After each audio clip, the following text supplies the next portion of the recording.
Hello everyone, welcome you all. This is the second lecture of Heat and Mass Transit series. In the first lecture, we have reviewed some basic definitions of thermodynamics, and here we are going to see the introduction about heat and mass transfer. These are all the contents we are going to see today's class. So first thing, definition of heat, the relation between heat and temperature, heat transfer definition, then heat transfer and thermodynamic relations, then why we are studying heat transfer, then modes of heat transfer. There is three modes of heat transfer and law of heat conduction. So what is heat? Heat is a form of energy. In general, a substance, whatever the substance will be made up of molecules and atoms. The molecules and atoms will have some movement inside the substance. That movement energy is called kinetic energy. So the heat is the total kinetic energy stored in the molecules and atoms of a substance. Okay. Now, what is the relation between the heat and temperature? Why temperature is taken as the measurement tool for heat? Whenever you give heat as an input, whenever you give heat as an input to a substance, that heat is stored as the internal energy in that substance. The internal energy consists of kinetic energy and potential energy. Now we are considering only the kinetic energy. So what is kinetic energy? The rotational, transitional and vibrational movements of the molecules or atoms are called as kinetic energy. So now the temperature definition will become like the mean kinetic energy per molecule. In case a substance have 10 molecules and 10 units of kinetic energy, then each molecule, I am assuming that each molecule have 1 unit of kinetic energy. So now the temperature will be 1 unit. That is absolute temperature of that substance will be 1 unit. That is the mean kinetic energy per molecule of a substance is directly proportional to its absolute temperature. Now the chain comes like this. The heat input will stored as a internal energy. Internal energy is directly proportional to kinetic energy. The kinetic energy of the molecule is directly proportional to absolute temperature. So heat is taken in terms of temperature. This is the relation between heat and the temperature.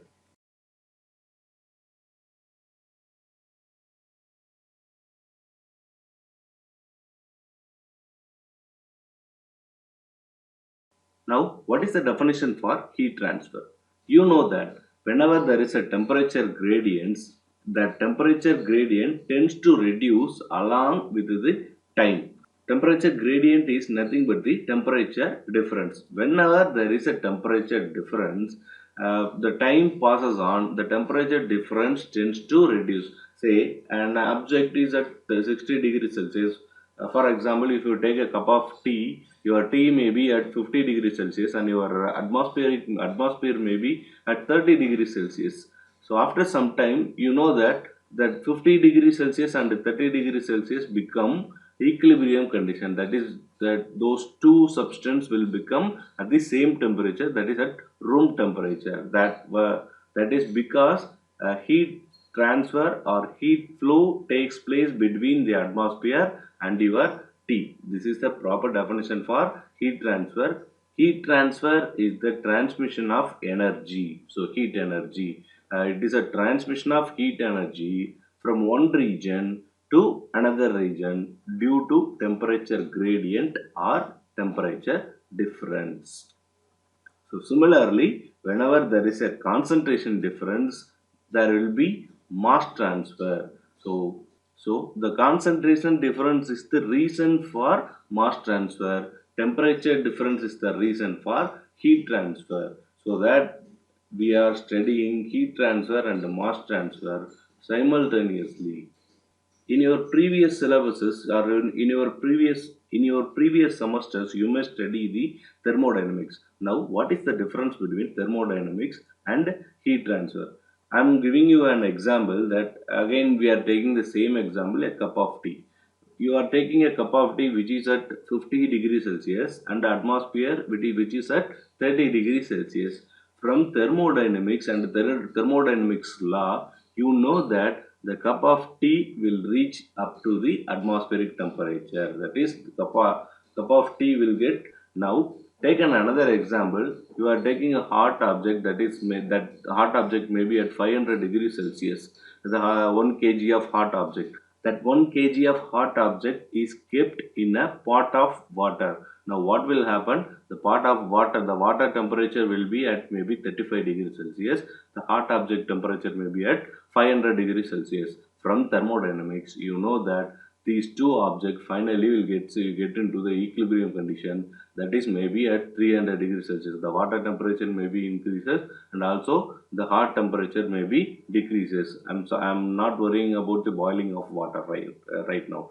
So the thermodynamics, the subject thermodynamics deals with only equilibrium condition, but here the heat transfer, the subject heat transfer deals with how that equilibrium condition occurs and how much time it takes to that condition occur. That is the main thing you are going to study in the heat transfer. So that is the important thing you are going to deal with in heat transfer subject, that is the time taken to attain that equilibrium condition. That the thermodynamics law will tell you what is the equilibrium condition that object will obtain.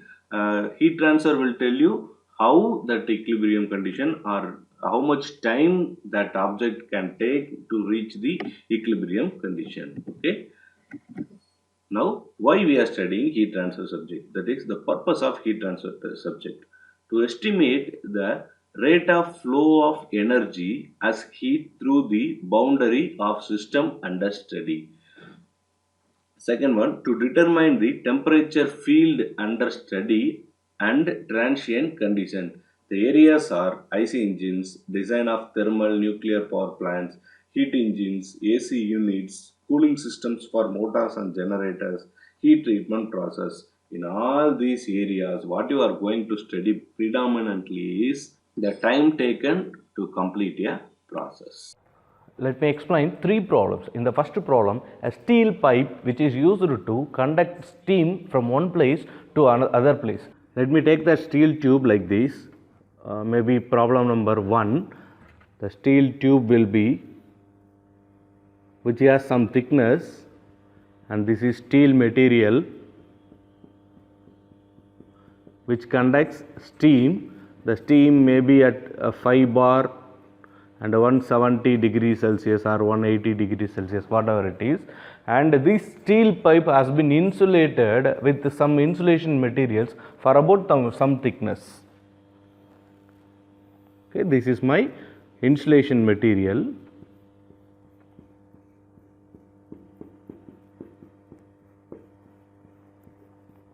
So this is my insulation material and this is my steel tube material. Steel tube is used to transfer the steam from one place to some other place, right? This is the first problem. The heat loss from this steel tube may be, if you take x-axis and y-axis, I am taking thickness, and in y-axis I am taking heat loss. So if I increase the thickness of this insulation,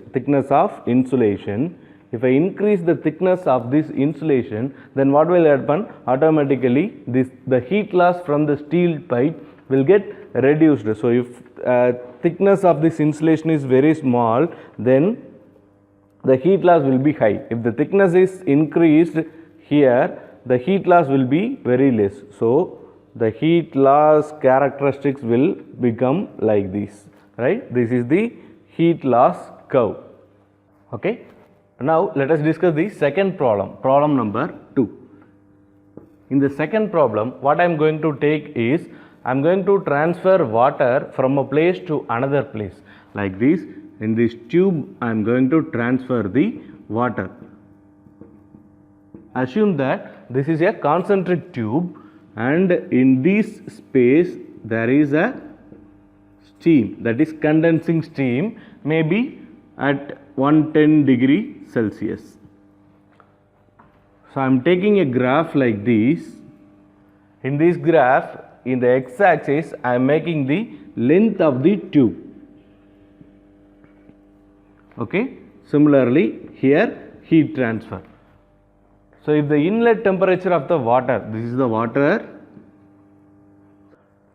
Assume that the inlet temperature of the water may be at 30 degrees Celsius. Once the water start to passes through the tube, it will get the heat from the steam, and if the length of the tube increases, then the heat transfer, that is the water temperature, will also gets increased. So maybe at the inlet temperature, here it will be 30 degrees Celsius. It goes on increasing. Here the condensing steam temperature will be 110 degrees Celsius. Maybe it is here 30 degrees Celsius and it is here 70 degrees Celsius. This is my second problem. In the third problem, I am going to heat treat a metal strip like this. So I am having a roller here, and here a metal strip passes through the chamber like this. This is a chamber. In this chamber, here I am having electric heaters. So these are electric heaters, and this is my metal strip. Right? So here the electric heaters are heating the metal strip to a particular temperature, maybe 300, 400, 500, whatever it is. The electric heaters are used to heat this metal strip only. So after this metal strip past these rollers, it will be cooled down so that the heat treatment completed. So now if you look at all three problems, in all the three problems there will be a heat transfer. So in the first problem, the heat is transferred from this pipe to the insulation material. So there is a material here and there is another solid material here, that is the same phase material. If the heat transfer occurs between two solid materials, then the mode of heat transfer is called as conduction. So in the first problem, the heat transfer takes place predominantly by the conduction. Come to the second problem. In the second problem, the water gets heated by the steam through the conduction, because water is in liquid phase, steam will be in gaseous phase. The heat transfer occurs between two different mediums. So here the heat transfer occurs through convection predominantly. Here there is no contact between electric heaters and this metallic strip. So the heat transfer takes place predominantly by the radiation. Right? So we have discussed three different problems. The first problem, heat transfer takes place mostly 95% of the heat transfer will take place because of only conduction. In the second problem, it is taken only by convection. In the third problem, it is taken by only by radiation. These three are the modes of heat transfer. Let me take these three modes of heat transfer individually and focus on that. Here I am taking the first mode of heat transfer, that is conduction. So what is meant by conduction? The conduction is the flow of heat, that is the flow of heat, that is the heat transfer in a substance due to exchange of energy. So that is basically energy exchange between molecules have more energy and the molecules have high energy. So very simply, the heat transfer is energy transfer. So heat transfer in a substance due to exchange of energy between the molecules having high energy and the molecules having very low energy by the how the heat is transferred from more energy to less energy molecules, that is by means of kinetic energy or by means of impact of molecules. This is the proper definition of conduction. Otherwise, you simply write mechanism of heat transfer from a region of high temperature to a low temperature region within the same medium. So within the same medium, this is a very important point to describe conduction. If the heat transfer takes place within the same medium or in a substance, then the heat transfer mode is called as conduction. Okay, so this is the definition of conduction. Now, how the heat conduction takes place in a solid and in a liquid. So at a molecular level, we are going to look how the conduction takes place. So first thing, I am taking solids. Right? In solids, the molecules are tightly packed each other. You know these things from your school standards. The molecules are tightly packaged in the solid material. So molecules cannot move from here to here freely, right? So if the molecule, in case I am taking this molecule, in this molecule having high energy, that is if the molecule has high energy, then it will start to vibrate. So because of the vibration, it touches the next molecule and transfer the energy to the next molecule. This mode of this mechanism is known as lattice vibration. Lattice vibration. So the molecule having high energy will start to vibrate and transfer the energy to the next molecule or nearby molecule. That mechanism is called as lattice vibration. So the second mechanism, the solid may have free electrons in the outer boundary.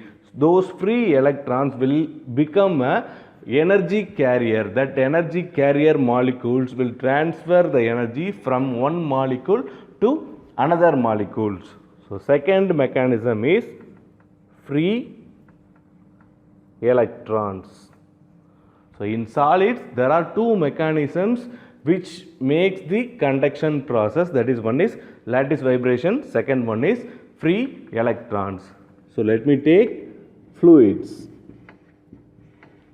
whether it is liquid or gas. So in fluids, you know that the molecules will not be tightly packed.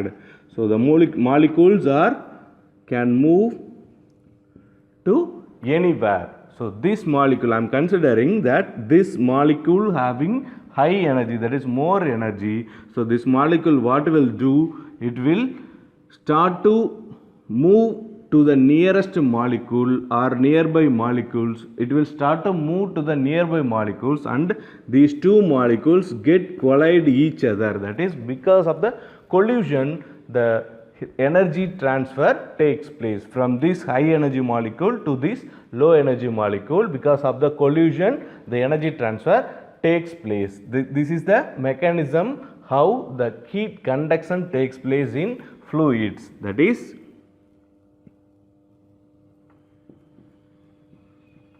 collision of molecules.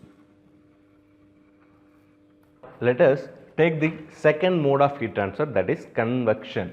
So in convection, the definition will be the transfer of energy from one region to another region due to macroscopic motion in a fluid added on to the energy transfer by conduction.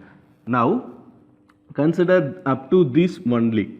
So this is very common, that transfer of energy from one region to another region. It is common to conduction also.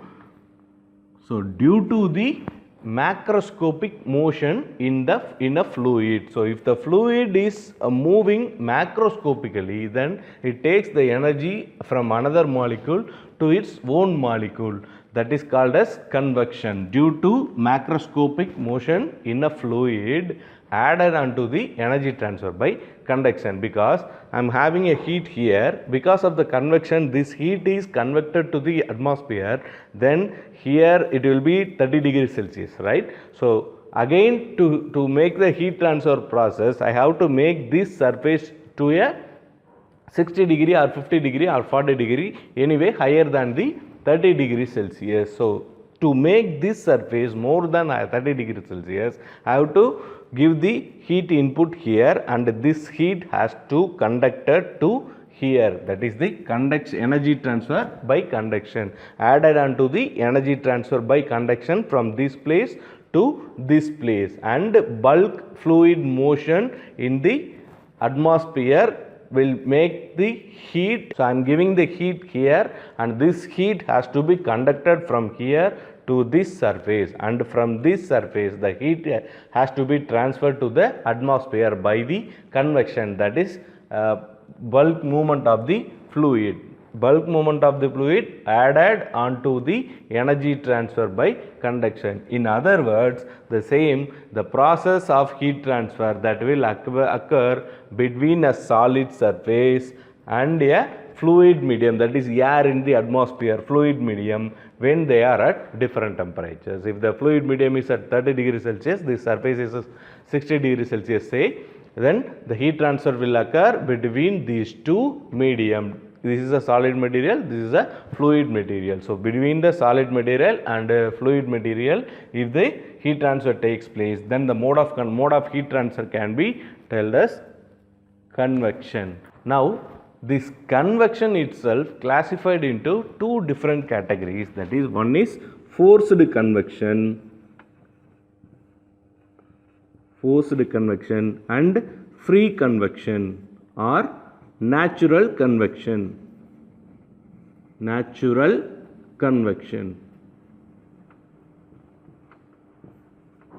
Very simple, this macroscopic motion takes place because of its density difference, or because of its density difference which is created by the temperature difference.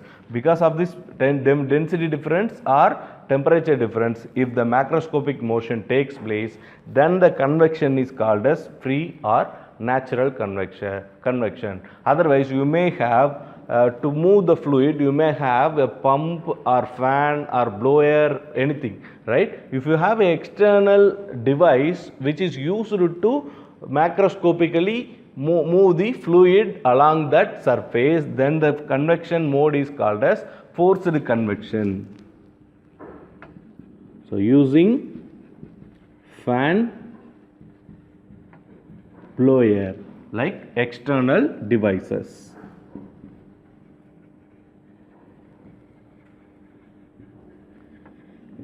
Right?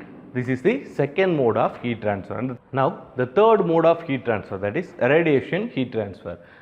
The definition of the radiation heat transfer is all physical matter. So whatever the body, any body you take, it emits thermal radiation. That is, all the body in the universe emits thermal radiation in the form of electromagnetic waves. This is a very important thing, in the form of electromagnetic waves, because of the vibrational and rotational movements of the molecules. Okay. In another definition, you know this, heat transfer from one region, that is one body, to another body without any transmitting medium by means of electromagnetic waves. Without any transmitting medium, if the heat transfer takes place, then the heat transfer is called as radiation heat transfer. These are the three modes of heat transfer. One is conduction, convection, third one is radiation heat transfer. Okay. The next topic is Fourier's law of heat conduction. The conduction takes place with a law. The conduction takes place according to Fourier's law. So the Fourier's law is nothing but, if I am taking a body like this and the heat transfer takes place in this direction is called as n direction. At n direction, the heat transfer takes place. Now the Fourier's law tells that Q dot by A is equal to dt by dn. In the heat transfer subject, we will frequently use these three terms, that is Q, Q dot and Q dot divided by A. This Q dot divided by A may be called as small q dot. So this small q dot is called as heat flux. This q is called as heat. Okay, this q dot is called as rate of heat. Rate of heat transfer. The unit for q is joules. So the rate of heat transfer unit is joule per seconds. It can be written as watts. Okay. So this Q by A, Q dot by A, heat flux is taken as watt per meter squared. If I said 10 watt per meter squared, then I am representing this heat flux. If I said 10 watts, I am representing rate of heat transfer. If I said 10 joules, then I am representing heat only. So this is the basic difference between Q dot by A or small q. Now let us come to this Fourier's law of heat conduction. So the definition for the Fourier's law of heat conduction is the rate of heat flow through a body. So the rate of heat flow through a body, that is Q dot. So Q dot, the rate of heat flow through a body per unit area. So per unit area is directly proportional to change in temperature, that is change in temperature dt. This T is called temperature dt with respect to the length of the heat flow path. So in this I am assuming in this direction heat flow takes place. The length of the heat flow is taken as dn. So n is the direction of heat flow. If I take the direction as x, it will become dt divided by dx. If I take y, it will become dt divided by dy.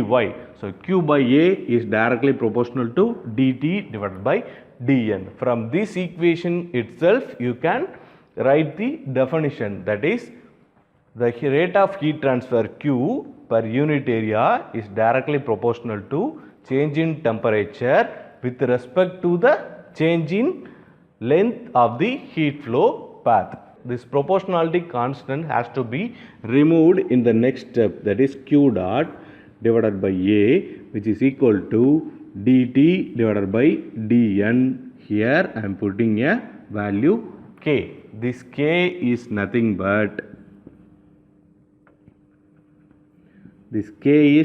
but thermal conductivity.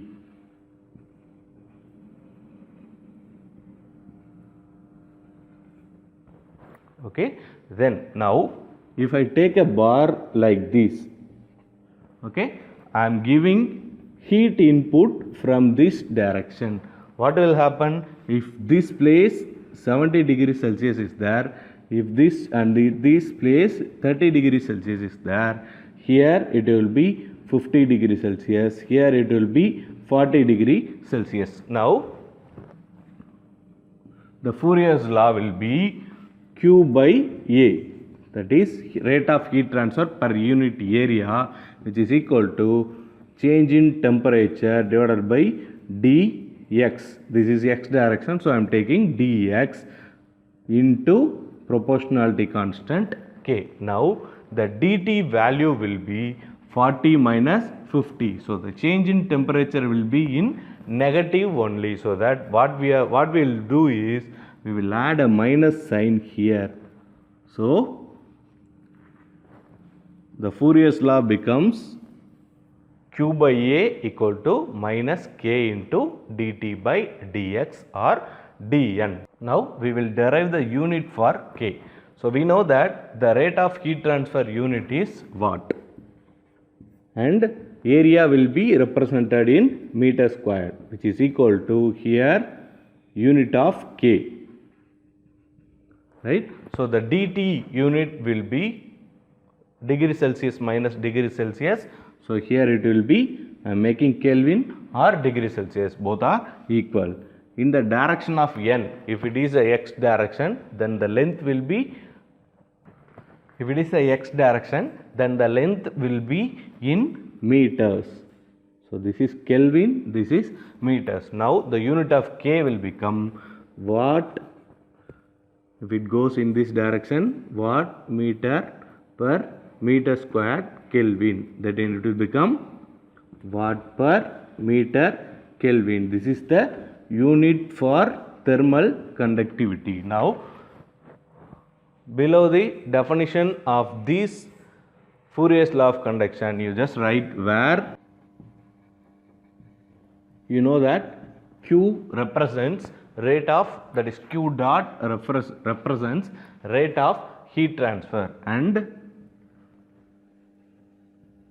rate of heat transfer, and A represents area, that is in meter squared. Here it is in watts. Then K represents the thermal conductivity.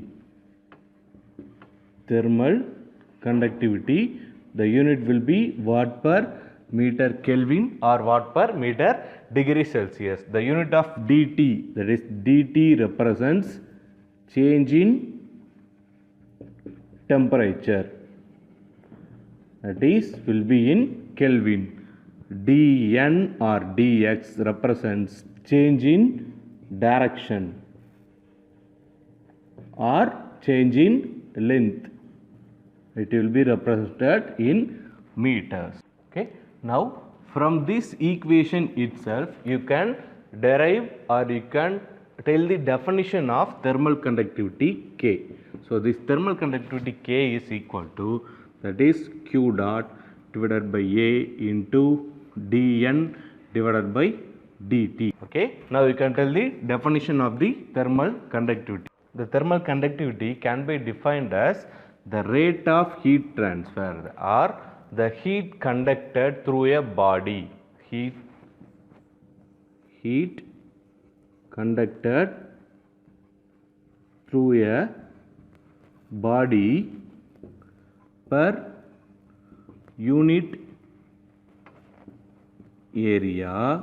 So I am defining this term, that is rate of heat transfer per unit area per unit temperature difference, per unit temperature difference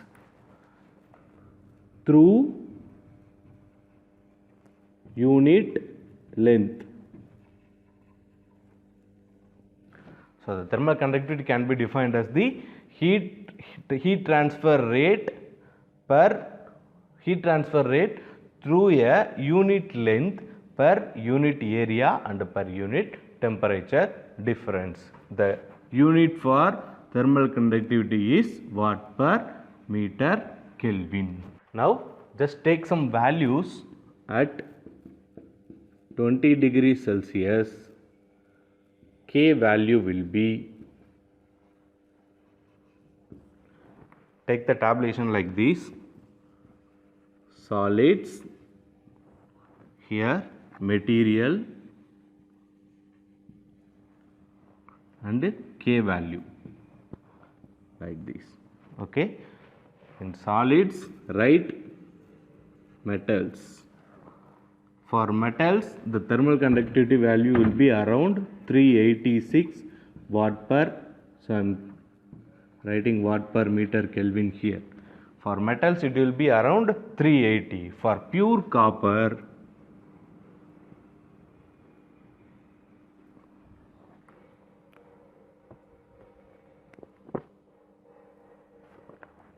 again, for pure copper it will be around 380. Okay. Then for pure brass, and for stainless steel, for brass it will be 110, for stainless steel it will be 20. That is why this pure copper is used in heat exchangers where the heat conduction plays a important role. That is in ACs and all you will use copper due to its high conductivity value. So next thing, in non-metals, this is the metal group, this is the metal group. In non-metal groups,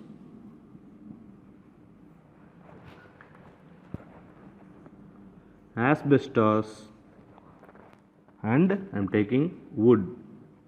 So asbestos value will be 0.23 and it will be 0.17. So always for non-metals the conductivity value will be 0.1 to 1 watt per meter Kelvin. Similarly for air it will be around 0.02 watt per meter Kelvin. For water, it will be 0.5 watt per meter Kelvin. Okay.